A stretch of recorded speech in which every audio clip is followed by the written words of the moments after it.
Hello అండి, నమస్తే. ఇవాళ మీకు ఒక యూనిక్ రెసిపీ చూపించబోతున్నా. ఏంటి అంటే తెలంగాణ స్పెషల్ నల్లడ అనమాట. అంటే మనము ఏదైనా ఫంక్షన్స్ అయితే ఏమైనా ఫంక్షన్స్ అయితే యాట కోస్తాం కదా. సో అందులో యాట కోసినప్పుడు వచ్చిన బ్లడ్ ఏదైతే ఉంటుందో అది సైడ్కి పట్టుకొని ఆవిరి పడితే మనకు జున్నులాగా అవుతుంది. ఆ జున్ను మొత్తం జున్నులాగైన పీసెస్ మొత్తం కట్ చేసి ఇగో ఇలా మొత్తం చూరలాగా కట్ చేసుకొని పెట్టుకున్నాము. సెకండ్ థింగ్, మనం ఇప్పుడు తాలింపు స్టార్ట్ చేసేద్దాం. ఓకేనా? ఇదిగోండి, తాలింపుకి ప్రిపేర్ అవుతుంది అనమాట. దీంట్లో వచ్చేసి ఆనియన్, జీలకర్ర, ఆవాలు ప్లస్ అల్లం వెల్లిగడ్డ, కొత్తిమీర, కరివేపాకు, హల్దీ ఇవన్నీ ఉన్నాయి. దీంట్లో కొంచెం కస్తూరి మేతి ఉంది. బికాజ్ ఈ స్టఫ్కి బాగా టేస్టీ ఫుడ్ అనమాట. Healthy food, tasty food. ఇది యాక్చువల్గా అయితే ఏదైనా ఫంక్షన్స్ అయినప్పుడు ఖచ్చితంగా కొంతమంది దగ్గర తాగుడు అనే ఒక మర్యాద ఉంటుంది కదా. తాగుడు మర్యాద పెట్టలేదేందా అన్నట్టు అంటారు కదా. సో దాని గురించని ఈ రెసిపీ ప్రిపేర్ చేస్తారనమాట యాక్చువల్గా అయితే. సో అది నేను మీకు షేర్ చేస్తున్నా. సో ఇక్కడ తాలింపు అవుతుంది. తాలింపు ఇంకా కొంచెం బాగా వేగంగానే ఈ నల్లడ అన్న ఫుడ్ ఐటమ్ ఏదైతే ఉందో దాన్ని మనం ఇందులో మిక్స్ చేసేసుకున్నాం. నాకు తెలిసి యూట్యూబ్లో ఇప్పటివరకు ఇది చూపించకపోయి ఉండొచ్చు ఈ రెసిపీ అనేది. ఒకసారి ట్రై చేయండి.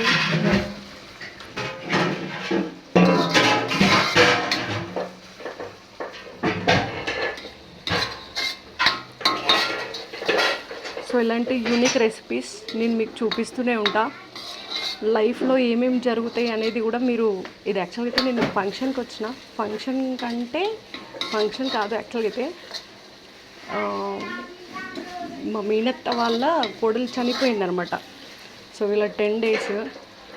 సో దాని గురించి వచ్చినప్పుడు కొన్ని ఆనవాయితీలు ఉంటాయి కదా, కొన్ని బాధ్యతలు ఉంటాయి కదా, దాని గురించి అనేసి నేను ఇక్కడికి వచ్చా. సో లైఫ్ ఎందుకు నేను మీకు ఈ రీజన్ చెప్తున్నా, ఈ విషయం మీకు చెప్తున్నా అంటే లైఫ్లో ఎన్నో ఉంటాయి.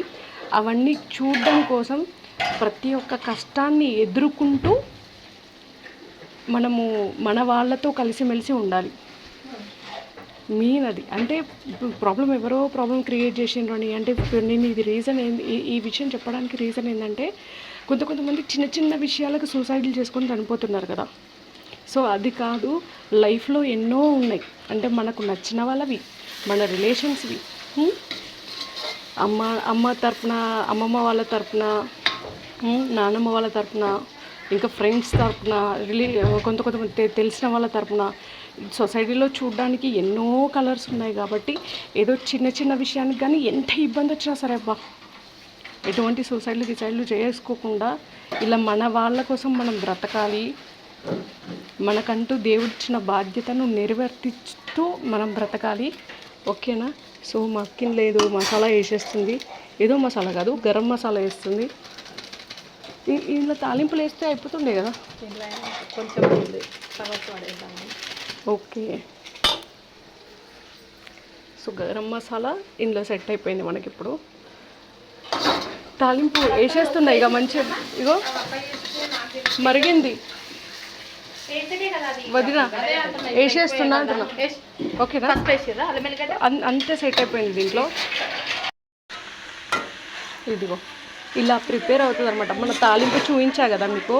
తాలింపులో నల్లడ వేసిన తర్వాత ఇట్లవుతుంది. నల్లడ ఇన్ ద సెన్స్ ఏంటది, మేకను కోసేటప్పుడు బ్లడ్ వస్తుంది కదా, ఆ బ్లడ్ని ఆవిరి పడితే ఈ విధంగా రెసిపీ ప్రిపేర్ అవుతుంది అనమాట. యూనిక్ రెసిపీయే. మీకు నచ్చుతుంది అంటే, నచ్చడం అంటే మెయిన్ ఇది తింటే చాలా హెల్దీ. ఇంకొక విషయం, ఎక్కువ శాతం అంటే ఇట్లా డ్రింకింగ్ వాళ్ళకు మర్యాద చేసేటప్పుడు కానీ నార్మల్గా మనం స్టఫ్ లాగా తినడానికి బాగుంటుంది అనమాట. అంటే ఒక ప్లేట్లో వేసుకొని సపరేట్గా ఇదే తినాలన్నమాట. రైస్లోకి బాగుండదంటే అఫ్కోర్స్ నాకు నచ్చదు. నాకు స్పెషల్గా ఒట్టిగానే తినాలని నాకు ఉంటుంది అనమాట. సో అది మెయిన్. సో మన ఊళ్ళకి అందరికీ సరిపోవాలి అని నేను చాలా చిన్న, యాక్చువల్గా అయితే పెద్దగా కట్ చేస్తారు ఇవి. ఆలూ పీసెస్ ఉంటాయి కదా, ఆలూ కుర్మా చేసినప్పుడు ఆలూ పీసెస్ ఎట్లుంటాయి అట్లా కట్ చేస్తారు యాక్చువల్గా అయితే, అంటే ఇష్టాన్ని బట్టి. సో వాళ్ళకు సరిపోవాలి కదా, అందరికీ టేస్ట్ అనేది తెలియాలి కదా. సో అందరికీ కనీసం 1 కప్పు ఉండాలి అందరికి అన్నట్టు నేను కొంచెం చిన్నగా గుడాలు వేయించినట్టు కట్ చేసాను అనమాట. సో ఇది సూపర్ రెసిపీ, యూనిక్ రెసిపీ. నాకు తెలిసి యూట్యూబ్లో చాలా తక్కువే ఉండొచ్చు ఈ రెసిపీ. సో మీకు నచ్చుతుంది అని కోరుకుంటూ, సో నా వీడియో లైక్ చేయండి, షేర్ చేయండి, సబ్స్క్రైబ్ చేసుకోండి. అండ్ వన్ మోర్ థింగ్, మీకు ఈ రెసిపీ ఎంతమందికి తెలుసు, ఎంతమంది టేస్ట్ చేశారు, అండ్ ఎంతమంది ఈ విధంగా రెస్పాన్సిబుల్గా ఫీల్ అవుతున్నారు మీ రిలేషన్స్ గురించి అనేది నాకు కమెంట్ చేయండి. ఓకే అండి, అందరూ హ్యాపీగా ఉండాలి, అందులో మనం అందరం ఉండాలి. So thank you so much. ఇట్లు మీ శ్రేయోభిలాషి.